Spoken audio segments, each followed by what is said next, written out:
नमस्कार, मारू राजस्थान में स्वागत है आपका। मैं हूं आपके साथ सुमित गुप्ता। अब खबरें विस्तार से। भारत बंद के दौरान हुई हिंसा के बाद करौली के हिंडौन सिटी में हालात सामान्य नहीं हुए हैं। हालांकि पुलिस की सक्रियता के बाद कोई अप्रिय घटना नहीं हुई है। आज कर्फ्यू का समय दोपहर 1 बजे तक बढ़ा दिया गया है। आरएसी की 8 और बीएसएफ की एक कंपनी शहर में तैनात है और फ्लैग मार्च कर रही है।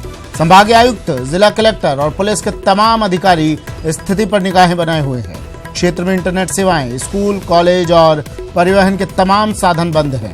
पुलिस और जिला प्रशासन दोपहर बाद कर्फ्यू में राहत देने का निर्णय ले सकते हैं।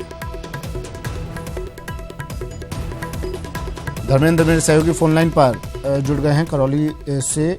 धर्मेंद्र, फिलहाल क्या स्थिति बनी हुई है?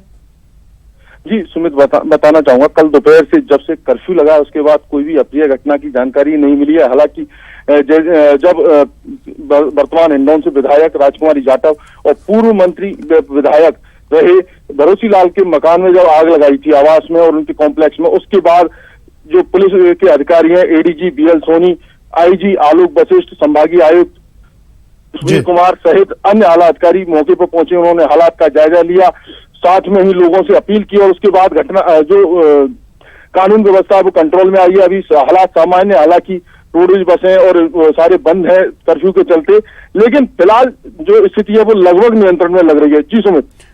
धर्मेंद्र, अगर स्कूल कॉलेज की बात करें और जो आम साधनों की बात करें, परिवहन के साधनों की, जिनसे रोजमर्रा की दिनचर्या की बात करें लोगों की, उस पर कितना असर? स्कूल कॉलेज क्या खुले हैं आज? इंटरनेट सेवाएं क्या बंद है? उन्हें चालू किया गया या नहीं? जी सुमित, बताना चाहूंगा, इंटरनेट सेवाएं परसों दोपहर से ही बंद है, दोपहर बाद से बंद है।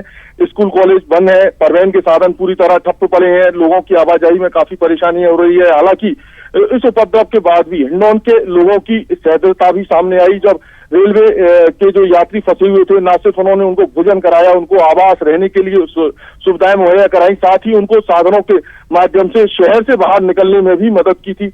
इंटरनेट सेवाएं बंद हैं, इसके साथ ही स्कूल कॉलेज बंद होने के साथ जो खाने पीने की जो रोजमर्रा की चीजें, उनके लिए भी लोगों को तरसना पड़ रहा है। जी सुमित। चलिए, शुक्रिया धर्मेंद्र तमाम जानकारी के लिए। करौली से सहयोगी धर्मेंद्र बता रहे थे। भारत बंद के दौरान हुई हिंसा के बाद करौली के हिंडौन सिटी में हालात सामान्य अब भी नहीं हुए हैं। कर्फ्यू लगा हुआ है। रोजमर्रा की चीजों के लिए, जरूरत की चीजों के लिए भी लोगों को अब तरसना पड़ रहा है। कर्फ्यू लगा हुआ है, इंटरनेट सेवाएं बंद है, स्कूल कॉलेज परिवहन के साधन तमाम चीजें बंद। आरएसी की 8 और बीएसएफ की एक कंपनी शहर में तैनात। प्रदेश में भारत बंद का साइड इफेक्ट 2 दिन बाद भी देखने को मिल रहा है। 2 दिन बाद भी नहीं सुधरे हैं हालात। 12 जिलों में अभी भी इंटरनेट सेवाएं बंद हैं। प्रदेश में अब तक 200 मामले दर्ज किए गए। हिंडौन सिटी में आज भी कर्फ्यू जारी है। प्रदेश के हालात पर डीजीपी ओपी गल्होत्रा की नजर लगातार बनी हुई है, नजर बनाए हुए हैं डीजीपी, और हर एक जानकारी पुलिस अधिकारियों से, वहां पर मौजूद तैनात मैदान में मौजूद लोगों से, पुलिस कर्मचारियों से डीजीपी एक एक बात की जानकारी ले रहे हैं। डीजीपी ओपी गल्होत्रा तमाम स्थिति पर नजर बनाए हुए हैं। भारत बंद के साइड इफेक्ट अब भी, कर्फ्यू लगा हुआ है, कर्फ्यू जारी है। 12 जिलों में इंटरनेट सेवाएं बंद हैं। 200 मामले अब तक दर्ज किए गए हैं।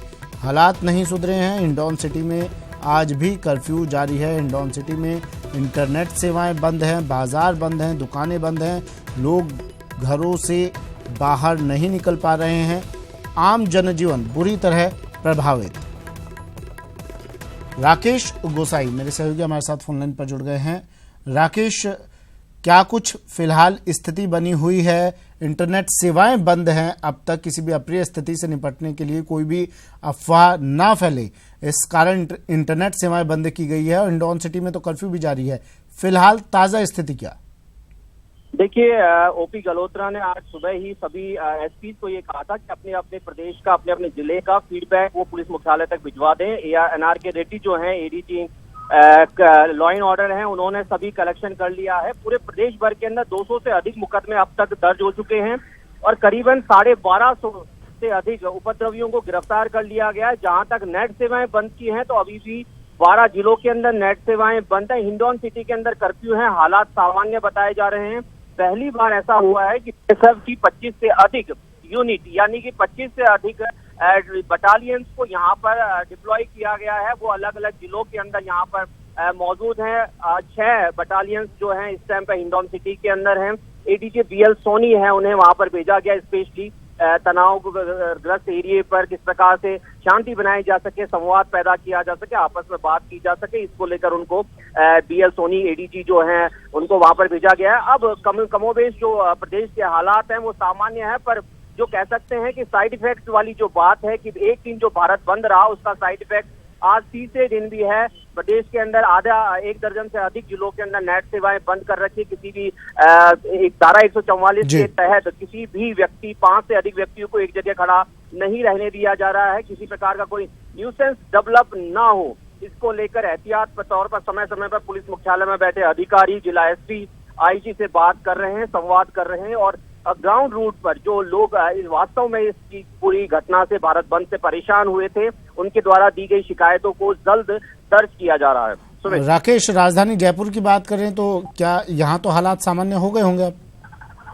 बिल्कुल आप सही कह रहे हैं। राजधानी जयपुर की बात की जाए तो हालात बहुत सामान्य है। कल मुख्यमंत्री वसुंधरा राजे ने DGP OP Galhotra, ADG law and order NRK Reddy, police commissioner Jaipur Sanjay Agarwal सहित तमाम ऑफिसर्स को CMR के अंदर बुलाया भी था और फीडबैक लिया था कि किस प्रकार के हालात जयपुर शहर के अंदर बने, क्यों इस तरह की घटनाओं को अंजाम दिया गया, पुलिस ने क्या मूवमेंट था, पुलिस ने क्यों उनको रोक नहीं पाई। उन सभी सवालों के जवाब कल CM ने लिए थे।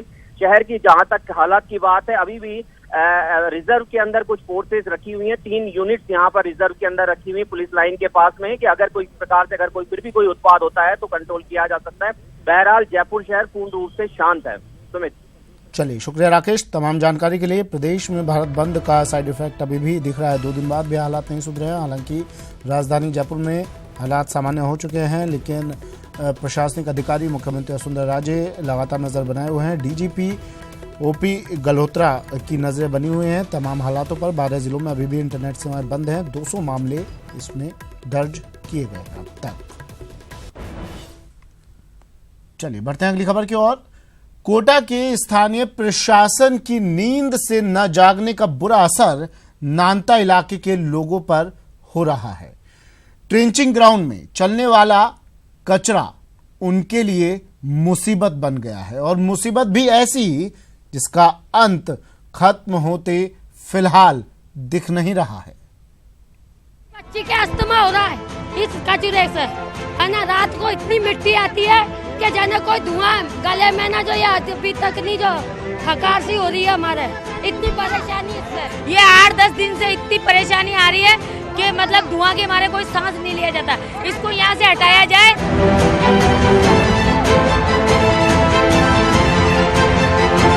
ये दर्द और गुस्से से भरे लोग कोटा शहर के नांता इलाके से हैं, जहां नगर निगम का करीब 2 दशक पुराना ट्रेंचिंग ग्राउंड लोगों के लिए अब मुसीबत का सबब बनता जा रहा है। लोगों का कहना है कि नांता इलाके में पूरे शहर से कचरा लाकर डंप किया जाता है। ऐसे में अब हालात बदतर हो गए हैं।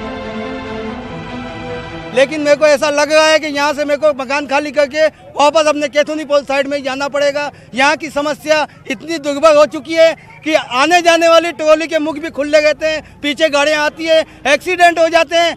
सबको परेशानी है, सब तरह से बच्चों को ले जाओ अस्पताल, सब बात की समस्या है। मतलब सारी बात चेहरे से ले खांसी से लेके सबसे दिक्कतें। वहीं अब लोगों के हंगामे और गुस्से के बाद अधिकारियों की अपनी दलील भी है।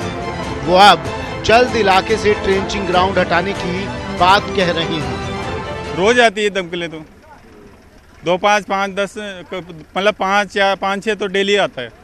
हाँ, ये मतलब पानी का छिड़काव करा देते हैं ताकि आग भभक नहीं सके। बड़े आबादी इलाके के लिए नासूर बन चुके इस नांता ट्रेंचिंग ग्राउंड को आखिर नगर निगम कोटा कब हटाएगा? बातें तो नांता ट्रेंचिंग ग्राउंड को हटाने की खूब हुई है, लेकिन या तो कागजों में या फिर केवल बयानों में।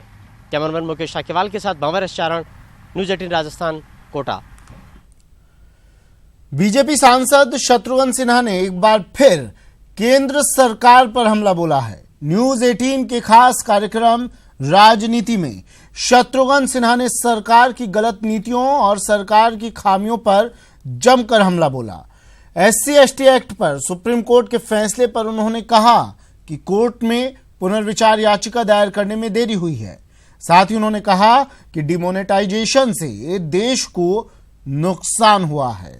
उन्होंने ये भी कहा कि अब कांग्रेस कमजोर नहीं रही।